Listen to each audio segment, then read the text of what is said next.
What's going on, guys? Bel Air here, back on the channel. Raleigh changed my opinion about a lot of things. I learned a lot. I grew a lot. I laughed. I cried. Had a great time, and I wanted to give you guys 10 big takeaways that I am going to be moving forward with, going forward into the future from this event. We're on Kalir's point of view, the MVP of the major, as they're looking to take down NRG, the home crowd favorites here. Speaking of home crowd favorites, I think a big takeaway for me, and I've had this thought before, but just kind of really reaffirming it, is the value of pressure, especially as I move forward and kind of make these predictions. I feel like I am definitely guilty of it, but getting into the habit of being like, this team is better, therefore this team will win, and that's not always the case. I had put out a tweet kind of walking through some of these scenarios, and you could feel it live. I mean, the first big one that jumps to my mind is the KC versus Twisted Minds reverse sweep. It seems like it's going all KC's way, and then if you remember, I think it's in that game 3 or that game 4 when Raleigh had that huge corner whiff. You know what? It was definitely a game 5 because I remember it was on Salty Shores Aquadome, Aquadome, like we're on here, and that really changed the whole momentum of things. It was kind of, KC running them over, and then it was like, oh, that's cute, they got a game win. And then when Raleigh had that whiff, it really seemed like things started to come apart at the seams for Carmine Core. You could say the same thing about this NRG team that we're watching here. They seem to really be feeling the pressure time and time again. Took them a while to get the offense kind of up and rolling. Really felt it in that first crowd matchup against Vitality, where they couldn't get anything going, and Vitality just kind of walked right over them. You could even say the same about a team like Ultimates. They were coming from the grand finals, and they end up finding themselves in a situation that it's like, obviously, they're going to beat Team Secret here, right? Not the case. And then, Team Secret ended up surprising and performing better than most of us thought. They had a big win over Gentlemates as well to make top 6, which was incredible. We're going to talk about them a little bit more here in a second, but just remembering how tense and difficult and challenging this game can be. We think even about a team like SSG, and I promise I'll land the plane here in a second, but there was just so many examples of the reminder of how important pressure was, where SSG, I put out a big video on them, not that I'm the catalyst for their result by any means, but we all kind of felt like they could be an X Factor team who could come out and impress. There was a lot of pressure on them without experience.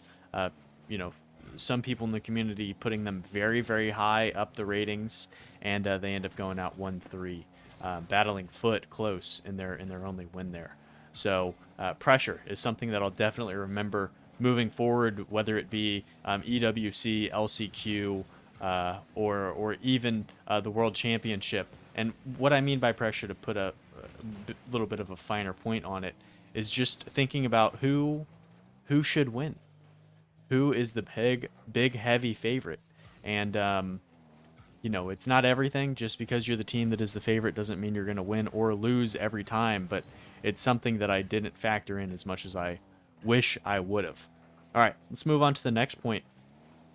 And I'm going to talk about how do I phrase this? The value of thirds seemed huge over the course of this. We're watching Kalir's here, the MVP, and I think if you were to ask most people in the community, like, hey, rate the 3 Falcons players, Kalir's being third would probably be the most common answer, I think. And he's an elite player, top 12, 15 player in the world for sure.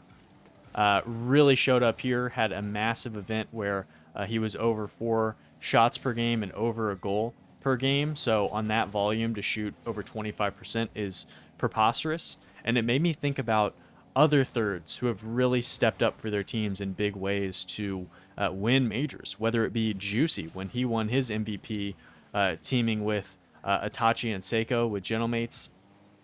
Nolly didn't win MVP, but I thought that his performance on that first Gen G split with Chronic and Jack ended up being a huge difference maker for them. His ability, especially to facilitate, and his transition defense, I felt like were huge for them to step up and win in the way they did. Even Exotic, when he won the MVP for BDS last season, Drali is, flourished into the player that he is now. And then, of course, Monkey Moon, considered the GOAT by many. Exotic's performance there was the catalyst for them getting over the hump.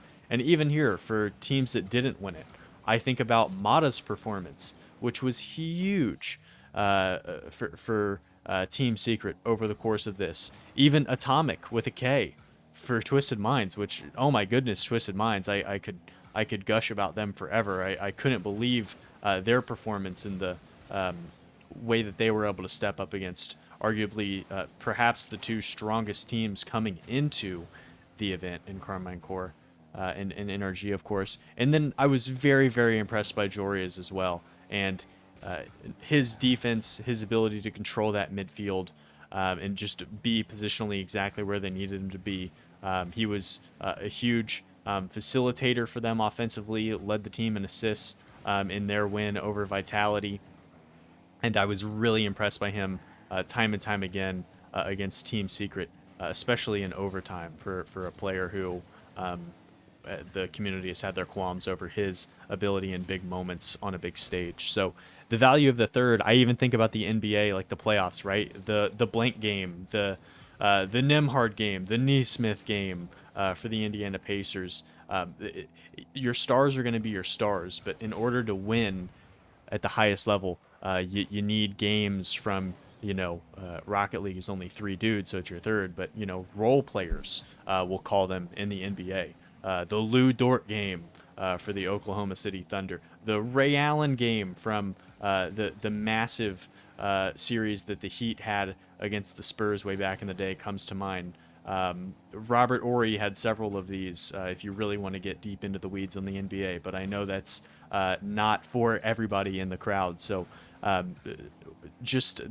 it seems like it really gives you a huge edge. Of course, your star has to be your star, but Rocket League's only 3 dudes, so you really need a huge performance from that third player, and some teams got that much more than others, and I felt like that was a big difference maker over the course of this event.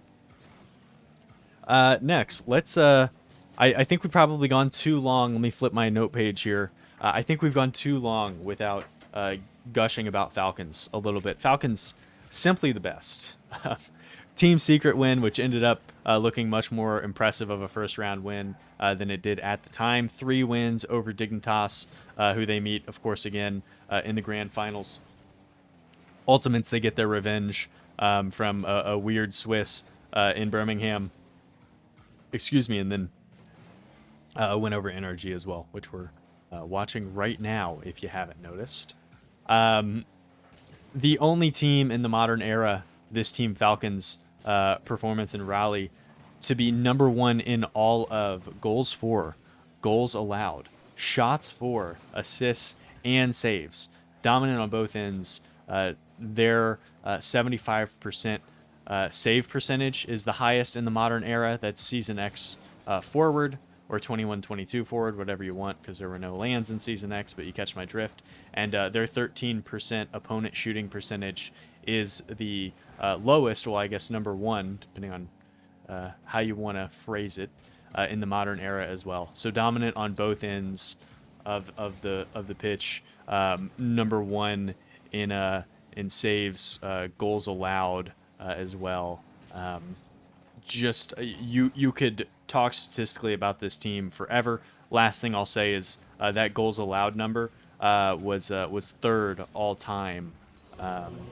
The only teams better than them were Vitality when they won the World Championship. Let me show the scoreboard while I read my notes. Look at me multitasking like we never lost a beat, guys. And then G2 when they made the 21-22 World, I almost said Western Conference. Get the notes in order, Bel-Air. WC World Championship Grand Finals when they got absolutely mowed over by BDS in Fort Worth. So the 1.08 from Vitality, 1.1 from G2, and here are Falcons with the 1.2. So really, really impressive stuff from them. We'll talk a little bit more about the Falcons and get through some of these other points in the next game. Game 7, Twisted Minds versus Carmine Core. There's no way I could do this video without showing this game. I know that Nobu, as we now call him, every time I hear the caster say no boost, I think of Nobu's now pose new pronunciation. But Nobu's rocking the like purple decal on the orange team. I won't allow it, even though he has a hat trick here. Rise point of view, this series was so great. I tweeted that it was over after game 3 when KC 5-0'd him. We call that an oopsie. That's a GG's go next. Sorry about that, guys. The next point, let's talk about reps and experience. We're here with Rise, who is one of the biggest LAN boys that we have. If you go look through some of the all-time statistics, you'll find Rise's name at the top of a lot of them, including this one that we're going to talk about here. Wow. I know I don't want to be all over the place, but look at this assist from Vatira. How beautiful, huh? Coming in transition here. He's going to get ahead of the ball and then leave it back. And then a huge pancake dunk there from Atau on the goal line. Reps and experience. 3 of the top 4 teams have the most combined RLCS major experience out of any of the teams. That's kind of a word soup way to say that. Let me just tell you the numbers and maybe it'll make a little more sense. The 4 teams at this event, if you add up all of the individual players' top 4 appearances, Carmine Core leading the pack. NRG leading the pack with 19 total top 4s between their 3 players. KC 16, Vitality 15, Falcons 12, and then Furia, Mates, Twisted Minds, all at 7. Rise with all of theirs, by the way, and he has 6. This point is losing steam, so let me kind of get this back on track. I think having that experience is massive. The only team who makes the top 4 in this that isn't up in those upper echelons is Dignitas, which is a huge outlier. The only one there who had made a top 4 before, of course, is apparently Jack. And to follow up on that experience, talking about Falcons, Mina, the benefit that they have is that there's constantly Saudi E-Leagues that are actual lands that they're performing on. They've been at Gamers 8. They've been at EWCs. This team was at FIFA E, of course. So Falcons, even though they're not number 1 in RLCS sanctioned LAN events, they have definitely accumulated the most live events, I would assume, out of any team in the field. I didn't exactly add them up, but just thinking about Saudi E-Leagues as an addition as one would immediately bump them up to where KC are. And they win those all the time. And I think that comfortability really showed through. One of the themes walking away from this one was the maturity. Of course, this Falcons roster has been at this summit multiple times prior, and this one just seemed like a different beast. We've seen them cook like this before, and then they kind of fall apart on Champ Sundays, but that was not the case this time. They thoroughly bested Dignitas. They ran over NRG, made them look very uncomfortable in that series, and it was just an incredible version of Falcons. So that reps and experience was super, super important. Since we're on Rise point of view, let me talk through this next point, which is stats will never supersede the eye test. I love stats. I love putting together spreadsheets. I love telling you guys about some of the fun little statistical nuggets that I find, but the eye test is so valuable, and that is an absolute slot from Vatira to put them back up.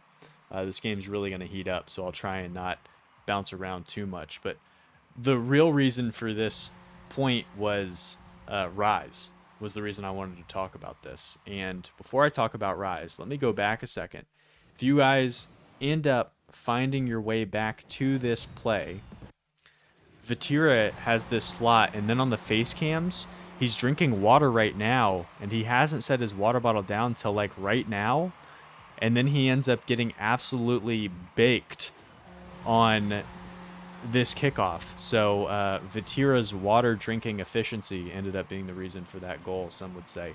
But Rise, his ability to have a massive impact, whether or not it shows up on the stat sheet, was so apparent, not only in the KC series, but also against NRG. They ultimately didn't win that, but he was so impactful off the ball, whether it be disrupting aerial plays and just kind of shutting down some of the offensive tries from NRG, or his ability to bump off the ball, be a nuisance on and off the ball, slow down the pace of play like he is here to beat two, and then put them into a tough spot. Just super, super impactful all over. And it was a nice reminder, that you got to continue to, if you want to really know what's going on, you got to lock in by watching. And this event really reinvigorated rather, and reaffirmed why I love the RLCS so much. And yeah, we'll talk more about some of the off the pitch stuff here in a second. But let's keep this train rolling. Why don't we? As we are getting very close to the end of this game. What points haven't I hit yet? Maybe we'll wait until the clock is about to expire before we do that, huh? As Naupo is going to crank that one upper 90. Yeah, this game, this series was wild. I was sitting in section 103. I had a media pass and I utilized that quite a bit. Very grateful to have that opportunity. But yeah, I was in my seat for some of the big series, like both of the NRG series. Let me show the scoreboard here. Look at that. Naupo. Huge hat trick in game 7. He's so good, by the way. I've undervalued him for a while. Definitely going to be moving him up the leaderboards. All right, let's get to our third game, see if we can finish out the rest of these points. Lickety split. Neo Tokyo, KV1 point of view in the top 8 matchup against Gentlemates, trying to go for the series win here. I really enjoyed Seiko on the Phoenix ZRF. He was really effective, especially as an offensive weapon, as KV1 is going to crunch that one onto the dome piece of the Gentlemates. Next point, lands are almost completely independent from one another. It was like, oh, well, KC and Ultimates make the grand finals, so they'll probably be good. And, Vitality in the past have been really, really great. And, Furia always do well in Swiss. And then, this and that. Falcons are always shaky after they're dominant. It just seemed like a lot of the stuff that we felt like we learned from Raleigh, that it was like, okay, this is about where this team will be, and this pinch from Eugen. I mean, what are we even doing here? A lot of it ended up not being true. Ultimates, grand finals to missing playoffs. KC winning the whole thing to a very ugly top 8 exit. And Swiss. Furia, top 4 to missing out on playoffs. Falcons looked really shaky, especially defensively in Birmingham, to absolutely dominant and melting the competition. Team Secret, huge improvement. We're watching them now. You got to treat every one of them kind of as their own little bubble. Of course, generally speaking, it's like, okay, these are kind of the teams, but it feels like we're getting closer and closer to reaching this point where it's like, okay, there's like 10 teams here, 12 teams that could vie for making the playoffs. And it really wouldn't surprise me if almost any of them didn't make it. Could I see a world where, like, if we had like a third major like we used to, it will even take the world championships. Could I see a world where NRG miss out? Sure. Although I will say they're the only team to make both top 4s in majors this season. But my point is that it just seems like who's going to have it at the event, who had a good lead in, who's feeling it on the day, is really kind of where it goes. Speaking to feeling it on the day, consistency continues to be the hardest thing to come by for our next point. Consistency never a given day to day. Ultimates were so good on Thursday, and then they had a really rough Friday. They beat Carmine Core and SSG Thursday, and then they lose to Falcons mates in Team Secret to exit the tournament. Same with Vitality. I walked away from Saturday feeling like they were the strongest team in the field. I felt like Falcons had a couple of wins where it's like, yeah, like they beat Dignitas twice, and Team Secret, we didn't really totally know how great of a win that was yet, or impressive of a win, I guess I might say. Um, Vitality are awesome, and then Sunday they look terrible. It just feels like it's never a given. Like, oh man, this team is really rolling. With a few exceptions to that, of course, Falcons looked great the whole tournament. Really never showed a weakness at any point in time that they had to overcome, which is a testament to how quality they were. Next point, OCE looking awful, huh? 5-19 games. Game. How do you phrase that? Game score? I don't know. On the event, 5-19. -14 if you needed a little hand doing that math, and a 21 win percent.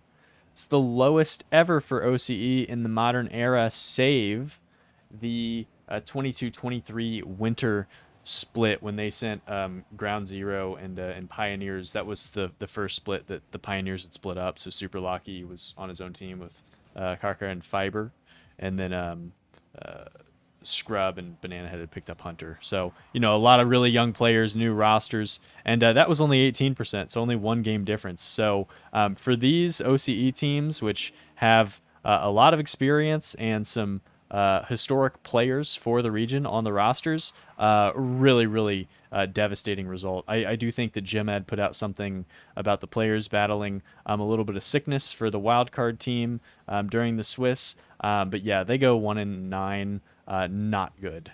And yeah, this is just not a very good look for OCE at all, but we won't linger on that. What other points do we have? I've been bouncing around here.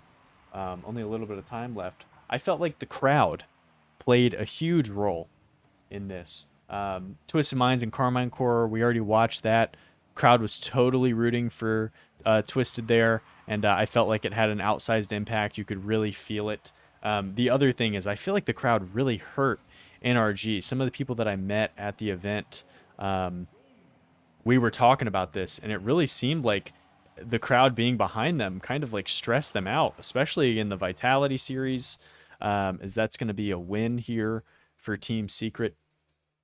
And I just really felt like it had a huge impact, the crowd, both positively and negatively. I know there was kind of some thoughts about the crowd and the size of the crowd during the event.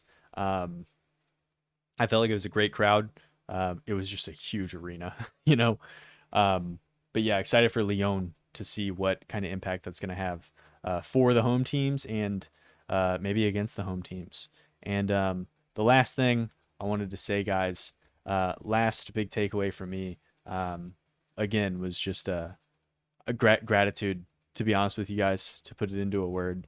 I'm not going to linger on this, but I struggle sometimes with the content. Is the time, is the juice worth the squeeze? I do this as a labor of love. Not a lot of money being made off the YouTube, which is fine. It's not. I didn't get into it necessarily for the money. I'm fortunate to have a job in sports that I enjoy. But it sometimes late nights you can sit there and wonder, is this worth the amount of time that I put into it? The sacrifices from, seeing people or spending time doing other stuff. I want these videos to be good. I spend a lot of time kind of taking notes and watching film and locking in on weekends, and it was just it was really cool to. I've never had an experience before in my life where it's, you're in the concourses and somebody's like Bel Air, and just to, take, 15, 20 minutes to talk to somebody. that was really cool. I met a lot of people. I had even had like a little meet and greet, if you could call it that. We had what, 8 people, um, standing in a circle, just talking for probably 45 minutes. It was surreal. It was much appreciated. It was bizarre to sign autographs. I've never done that. And I don't want it's not like it was I wasn't like, run over by people or anything. I think there were some there's definitely a lot bigger fish in the scene, but gratitude for the people that I met, gratitude for the conversations I had, for the kind words that people said, gratitude to Blast for giving me a media badge. Interviewed Mata, interviewed some of the Falcons guys, met some cool people. Was there kind of as an attachment to Shift, kind of helping them out in little ways that I could, but they had a great team.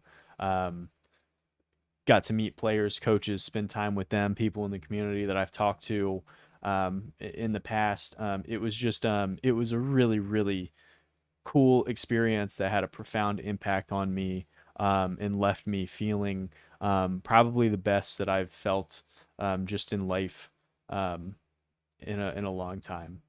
So that was really cool. And yeah, thank you guys for saying what's up if you did. Thank you guys for watching my videos, and commenting, and just helping me feel as though I'm successful in having a small positive impact on the RLCS community. It means a lot. Guys, that was 10 big takeaways for me for Raleigh. The content train keeps rolling. Um, Thank you for your time today, and until next time, guys, take it easy.